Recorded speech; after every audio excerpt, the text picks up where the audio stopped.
Добрый день. Мы с удовольствием представляем весьма известного человека, не просто человека, а практически имама Таная Чулханова, руководителя одного из подразделений в составе разведгруппы на территории Донецкой Народной Республики, который воюет за братский Донбасс с момента начала русской весны. Здравствуйте, Танай. Добрый день. Приносим вам свои благодарности за то, что вы согласились на интервью с нами. И первый вопрос. Как там Донецк? Бисмилляхи рахмани рахим, альхамдулилляхи раббиль алямин. Донецк, сейчас стало потише, но нельзя сказать, что боевые действия в результате минских договоренностей прекратились. Есть диверсионные группы, по позициям ополчения работают снайпера, это не прекращается. То есть мы ведем активную антиснайперскую деятельность, и в результате вот этих мер, да, можно сдерживать такие вещи. Каждый боец знает, как противостоять снайперу, как не попасть под его огонь. Но с прекращением обстрелов из тяжелого вооружения очень сильно активизировалась вот эта снайперская война. А что касается самого Донецка, то приходят сведения постоянно про гибель мирных людей, которые подрываются на растяжках диверсионных групп. Мирному человеку, в общем, ему все равно, от чего погибать. Либо от артиллерии хунты, либо от диверсионных групп, которые ставят растяжки. На территории города, в черте города. В черте города я имею в виду черту города Донецка. Это еще опасней, потому что, когда идет обстрел, то человек может понять, что надо прятаться. Но когда ставят вот таким образом подло, совершенно вероломно против мирного населения, и хочу сказать, что там же еще есть дети, которые бегают по улицам, ходят по улицам, гуляют.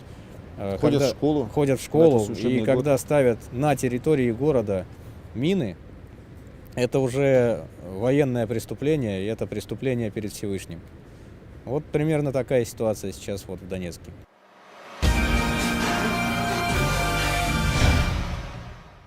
Танай, сколько, по вашим расчетам, если вы такие делали, воюют на территории Новороссии, за Новороссию, за русский мир сейчас правоверных мусульман? Я не делал именно таких расчетов, но по своему опыту службы в бригаде «Восток» могу сказать, что в каждом подразделении около от 5 до 10 человек – это мусульмане из совершенно разных миров. Это татары, это кавказцы, это совершенно разные люди. Это местные мусульмане, там большая татарская община, там большая община выходцев с Кавказа. Это не только чеченцы, это дагестанцы, которые жили на Донбассе и сейчас стали защищать свой Донбасс. Много командиров подразделений, которые именно выходцы из Дагестана, из Татарстана, из Чечни. И так можно сказать, что около 15-20% вставших на защиту – это мусульмане. И, в принципе, это повторяет соотношение в России христиан и мусульман. И это поразительно, это дар от Всевышнего, то, что люди объединились таким образом. Идеологически они воюют за русский мир или все-таки только лишь за свою землю? Они Хотя идеологически уже воюют. разделить. Нет, здесь дело не в земле. Я просто хочу объяснить сразу ситуацию. Многие говорят, я здесь разговаривал, когда приехал со многими людьми, просто это были дружеские беседы, человеческие. И многие вообще не понимают, что происходит. Некоторые нам говорят, вы воюете за территорию, или вы воюете за убеждения, или за то, что говорить по-русски. Говорит, вам-то зачем? Вы и так там по-татарски, по-чеченски там разговариваете, вам неважно, язык, не язык там. Они не могут понять, что люди встали, потому что у них хотели отнять жизнь. Там же идет геноцид. Вот пример этих растяжек. Там нет речи о том, что хотят заставить говорить на каком-то там, на мове размовлять, еще там что-то. Там хотят просто зачистить людей. И поэтому люди, религиозные люди, я говорю сейчас и о христианах, людях Писания, людях книги, которые там воюют. Религиозные люди там воюют не против там, притеснений или не за русский мир. Они воюют с шайтаном, с сатаной. Они воюют с Иблисом, со слугами Иблиса. Потому что убивать женщин, детей, мирное население, стариков – это сатанизм. И вот что самое главное, что и христиане, и мусульмане объединились в одном порыве – это в священной войне против дьявола. А так оно на данный момент и есть. И здесь уже все остальные, русский мир – это очень хорошо. объединение и возрождение империи – это замечательно. Это объединение многонационального государства, большого, которое научилось жить в мире, научилось жить в мультикультурном пространстве. Но сейчас другой вопрос. Сейчас вопрос в том, что есть прям ярко выраженное черное и ярко выраженное белое. Вот там дьявол, вот здесь Всевышний. И вот за это мы там воюем. Танай, по вашему мнению, Донецк должен войти в состав России, и Луганск, разумеется. По моему мнению, однозначно и Донецк, и Луганск должен войти в состав Российской Причем по Федерации. крымскому сценарию, возможно. Только таким образом можно что-то решить. Только таким.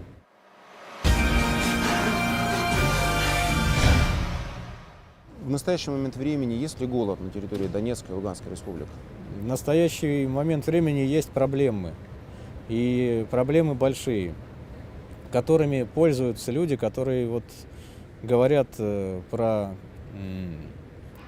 слив, про то, что бросили Донецк. Но надо понимать, что население огромно, гуманитарные конвои поступают, их на всех не хватает. Просто не хватает гуманитарных конвоев. То есть, а увеличить их поток сопряжено тоже с определенными проблемами. Но и то, что приходит, есть категория, например, не беженцев, которые уехали на территорию России, а вынужденных переселенцев на месте. Например, в районе аэропорта были разбиты, разбомблены дома. Масса людей оказалась просто без жилья. Они были вынуждены уехать, например, в какие-то предоставленные им общежития, которые на территории также ДНР. Они потеряли работу, потому что у них мужья, например, отцы, там, братья в ополчении, а у них дети есть. И они не могут работать и следить за маленькими детьми одновременно. Им требуются средства. А гуманитарной помощи хватает не всем. Есть организации, которые занимаются, помогают как-то им, но это тоже капля в море. Есть волонтеры, которые им помогают. Но надо понимать же, что эта проблема, она нормальная военная проблема. То есть на войне всегда будет такая вот вещь, как люди, которые будут голодать, которые будут недоедать. Да, проблемы есть, они есть, несомненно. Их надо решать. Надо думать, как их решать. Просто в такой ситуации, когда все говорят о блокаде Крыма продовольственной, но она Крыму не повредит. А Донбасс находится в продовольственной блокаде уже очень давно. В настоящий момент времени границу между Донецкой и Луганской областями и Россией контролирует погрансостав Донецкой, Луганской областей или уже украинцы? Нет, даже и нет речи о том, что там появятся украинцы на этих местах. Никакой речи там полностью. И этого не будет в принципе? Этого не будет в принципе. Даже с учетом Минска это подразумевает выполнение многих и многих условий, а с учетом того, что украинская сторона не идет в принципе и не договороспособна, она даже не собирает. Выборы, например. Выборы оказались ловушкой в принципе, потому что какая разница, когда они будут проводиться, эти выборы, в Донецкой и Луганской областях. Но они все равно пройдут, и будет решать народ, кого они выберут. Почувствовав, что они попались, они сразу сказали, что выборы они вообще не признают. Тогда зачем вы сами говорили о проведении выборов? Потом очень хорошо все у нас Петр Порошенко сказал, что дословно, кстати, это было, по-моему, месяц назад, и он эту тему начал сейчас развивать активно, наверное, чтобы его не скинули те же правый сектор, который недовольный политикой. Он сказал, а мне вообще плевать на Минские соглашения, я на них пошел, чтобы отсрочить время. И так и есть. Время у него появилось. Разведгруппы постоянно доносят информацию, что опять подходят гаубицы, опять подходят танки, опять идет ротация, перевооружение. Да нельзя им уже давать передышек. По-моему, этот минский процесс несколько затянулся, уже надо просто этот вопрос решить раз и навсегда. Каждое минское, не минское, скажем так, каждое перемирие, оно сначала сохраняет людям 10 жизней, потому что прекращаются обстрелы, а после того, как они провели ротацию и подогнали новое вооружение, отнимает 20. Это очень кровавые перемирия. Это очень большая ошибка, эти перемирия, потому что каждая заканчивается кровью. Так. Вероятность того, что в ближайшее время опять возникнет серьезный конфликт с использованием тяжелого вооружения? Да, вероятность, скорее всего, равна 99%, и 1 можно отнести на чудо. Потому что все перемирия заканчивались тем, что начинались абсолютно вероломные обстрелы, причем мирных кварталов. Кстати, ну вот сами подумайте, ни разу еще перемирия не было такого, чтобы был какой-нибудь таранный удар по позициям. Всегда каждое перемирие заканчивается тем, что они начинают терроризировать мирное население. И у нас есть кадры, ну как вот мы с вами до съемки говорили, что мы постоянно занимаемся также там на передовой, снимаем то, что происходит. У нас есть кадры, и я об этом вот сейчас говорю совершенно откровенно, страшные кадры, как жгут посевы. Они, то есть, действовали как фактически вот нацисты Второй мировой по отношению там, ну, к мирному населению. Они зажигалками обстреливали поля, обстреливали сады, выжигали там поля с пшеницей, выжигали корм, ну то есть сено, солому выжигали зажигалками, чтобы животных было нечем кормить. Они берут тактику, чтобы, во-первых, это тактика выжженной земли, а во-вторых, это геноцид.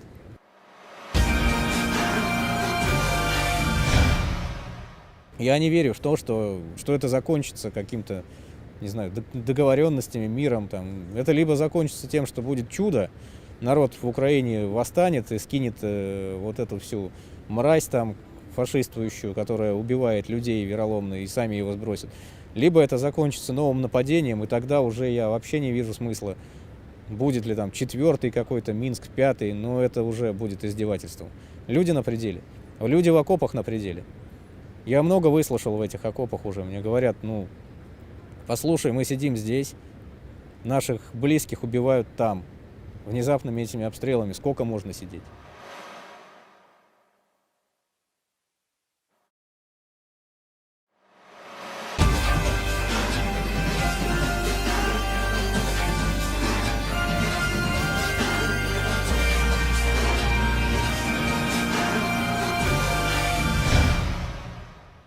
Танай, на нашей стороне воюют мусульмане, на той стороне воюют мусульмане. Есть мнение, что на стороне Украины, на стороне шайтана, как вы сказали, воюют в основном игиловцы или люди, не совсем правильно исповедующие ислам. Я не знаю, как они исповедуют ислам, но я знаю точно, что это люди обманутые. Сама доктрина ислама в первую очередь говорит, что вести агрессивную войну, неважно с кем, это невозможно.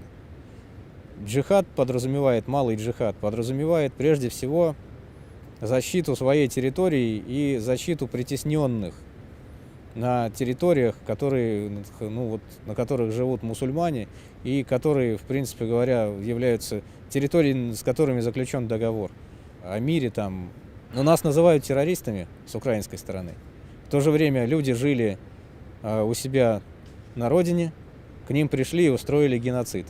И говорят, если вы не хотите умереть, значит вы террористы. Но неужели там эти, извините, идиоты нездоровые не видят, что они творят? Когда я приехал в Луганск, первые дни я увидел много чего. Автобус, там, откуда вылетели там, руки, ноги детские, головы, там, разорванные тела, прямое попадание. Что там еще было? Мирное население, которое боялось выйти за водой, потому что бомбежки. Разбитые гидроузлы. Потом дальше там мой боевой путь привел меня в Волчевск. Они вели огонь по электростанциям. Тоже, кстати, записанное видео. Умышленно электроподстанции уничтожались, чтобы обесточить и оставить людей без электричества, без связи. Основные удары наносились не по нашим позициям, а основные арт-удары наносились по мирному населению. Убийства, геноцид, фашизм, ультранационализм. Вот что они несут. Сатанизм. Сатанизм. И Конечно, если эти такое. люди думают, что они за правое дело, но я не знаю, как они будут отвечать перед Всевышним в день страшного суда. Я в судный день думаю, что они не смогут ответить на эти вопросы. Поэтому Всевышний будет их судить. Сейчас мы только пытаемся оградить от них вот, ну, женщин и детей Донбасса. Больше ничего не могу сказать. Танай, ну можно четко высказать следующий тезис. Втолкнуть в состав Украины Донецкую и Луганскую области не получится однозначно, как бы это ни хотели сделать политики.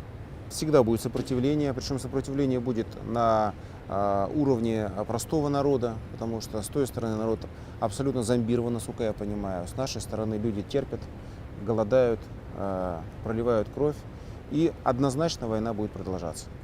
Будет. И если даже политики попытаются это сделать, и вот Аллах Акласын, не дай Всевышний, чтобы это случилось, это будет два концлагеря, ЛНР бывший и ДНР, фильтрационные лагеря.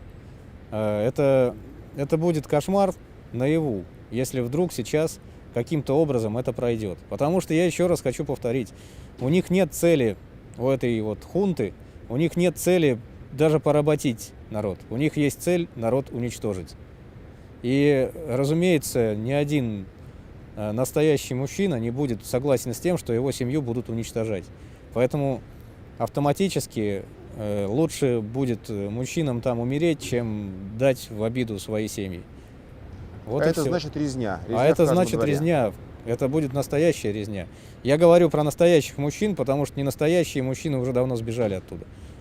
И было грустно смотреть, как мы заходим с российскими паспортами, а нам навстречу здоровенные дубы там говорят, там, прячась под юбку за жену, говоря, у нас же семьи, и бегут. У всех есть семьи.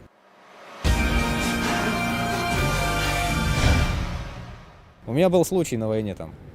Мне, правда, рассказали потом уже его на блокпосту, когда в 19 лет парень, когда начался обстрел, внезапный совершенно обстрел из 80-х минометов, вот он заталкивал людей, здоровых мужиков там за 45, там за под 50 лет, он их заталкивал в блиндаж, он сам не успел убежать.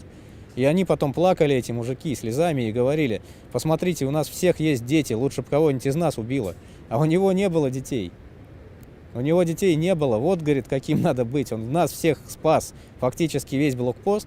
А сам вот он лежит, у него там рядом могилка. Они хотят уже, там вот эти вот блиндажи, они хотят из бетонных блоков построить часовню. И вот такие люди там остались, как этот парень, как эти мужики с блокпостов, которые хоть и мужчины, но умеют плакать по своим погибшим. И никто не впихнет Донбасс больше никуда. Это цитадель. Цитадель, где в окопах нету там православный, мусульманин. Там есть верующие, сильные люди. Сильные люди, которые пережили многое и смогут дать отпор. Поэтому Атеистов на войне не бывает. атеистов на войне не бывает. А политики, я бы им посоветовал приехать туда и провести с нами там пару ночей или даже одну. И потом, если все будет нормально, пусть приезжает и принимает решение, что делать. Ну, Владислав Юрьевич Сурков был же у вас? Владислав Юрьевич Сурков ехал кортежем с охраной, ехал, я имею в виду, ночь на позициях провести. Вот это самое было, ну, то, что было бы необходимо. То, что кто приезжает с официальными визитами в здание, есть две реальности. Реальность позиций и реальность официальных встреч. Есть реальность там грязных горок, грязной формы, вот, и есть реальность там, не знаю, дорогих костюмов, значит, решений на высших уровнях. Честно, людям... Подписание соглашений. Подписание соглашений, честно, людям эти решалы перемирие. уже очень сильно надоели. И мне надоели эти решалы, потому что они принимают решения, говорят о том, что установлено прочное перемирие, и тут же кого-то из моих там боевых товарищей убивают на фронте. Ну, либо они мне врут, либо я галлюцинирую. Но когда галлюцинируют С похоронками? с похоронками, да, Это сложно. с семьей, это очень сложно. Танай, такой вопрос. Вы имам. Приходилось ли вам видеть среди воюющих, среди братьев в окопах священнослужителей русских православных? Но это стараются никто не афишировать. Но тем не менее, вы на своем уровне. Мы не называем фамилий. Как Я, факт. да, видел их. Я видел их, и они приходят, окормляют людей там. Есть Бывает, такое что они дело. воюют с оружием в руках? Бывает. Такое бывает, и, ну, при необходимости, конечно, потому что Честь им и хвала, как и всем, кто воюет за правду. Со своей стороны, Танай, мы хотели поздравить вас вот, с сегодняшним праздником. Сегодня же Курбан-Байрам, если не ошибаюсь. сегодня Курбан-Байрам. И со вчерашним знаменательным событием, открытием соборной, если не ошибаюсь, мечети. Ну, насчет открытия соборной мечети есть много вопросов. И мне до сих пор непонятно, почему Совет муфтиев России, который построил эту мечеть, поддерживал людей, которые, откровенно говоря, против России и против русского мира. Сейчас они как-то стараются об этом забыть, но из них же вышел Саид Исмагилов, который кричал, что нам необходимо объявлять открытую России войну, и бегал на Майдане в вышиванке. Кстати, есть вот фотографии, достоверные видеозаписи, как он это делает. И Мирлей Аблаев, который говорил, что мы должны депортировать в товарных вагонах русских из Крыма. Националист такой, ярый причем. И его там соратники, всех их поддерживали конкретно функционеры Совета муфтиев России. И я хочу сказать, что это вот событие, ничего хорошего я от него не ожидаю. Потому что какие проповеди они там будут читать и что вкладывать умме.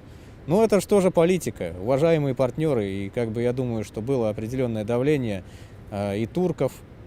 А турки, хотя, конечно, они относятся к тюркскому миру, и я как татарин могу сказать, что да, они говорят на очень похожем языке, но надо посмотреть правде в глаза. Эрдоган не может сбросить с себя американское влияние и всегда будет врагом, потому что его предупредили уже несколько лет назад при событии в Турции, когда там начался бунт.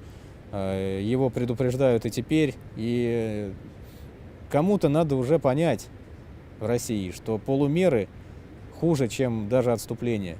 И пока у нас вот будут такие идеологи, которые с одной стороны говорят, мы вот за Россию, а с другой стороны поддерживают хунту, ни к чему хорошему это не приведет. Сама мечеть замечательная, красивая, хорошо построили, молодцы, отмыли деньги на ее постройке, я уверен, какие-то, да.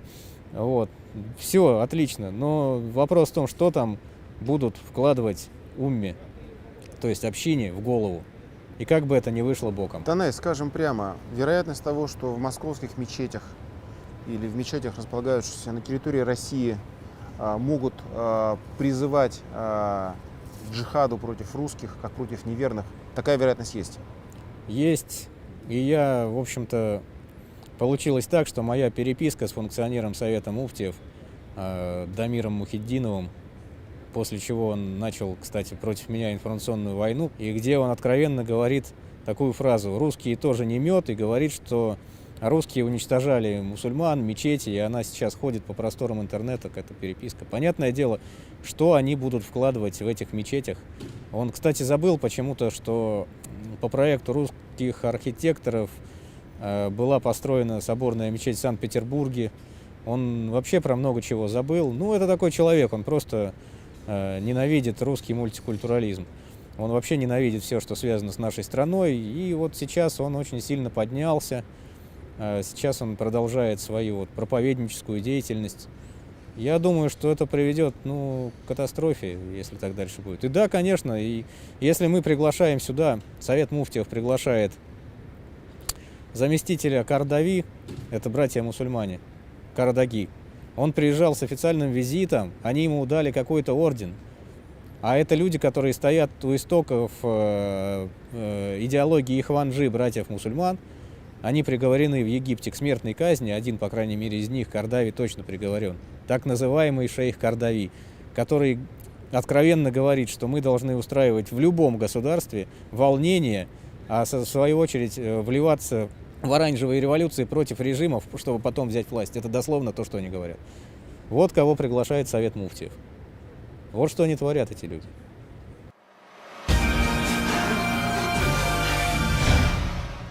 Я человек достаточно не такого высокого полета.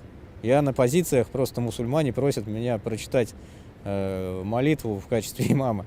Я нахожусь там. Но мне вот эти братья в окопах, они мне гораздо ближе, чем все эти люди на дорогих машинах и в больших намотанных там этих челмах, похожих на капусту, которые фактически могут в любой момент стране воткнуть в спину нож. Танай, мы еще раз благодарим вас за это интервью. Дай Бог вам сохраниться на позициях. Дай Иншаллах. Бог вам и вашим ближним остаться в живых, вернуться к своим семьям и уже здесь, в России, в мирное время проповедовать истину правильно, проповедовать ее беспорочно, что называется, и бороться с ваххабитами.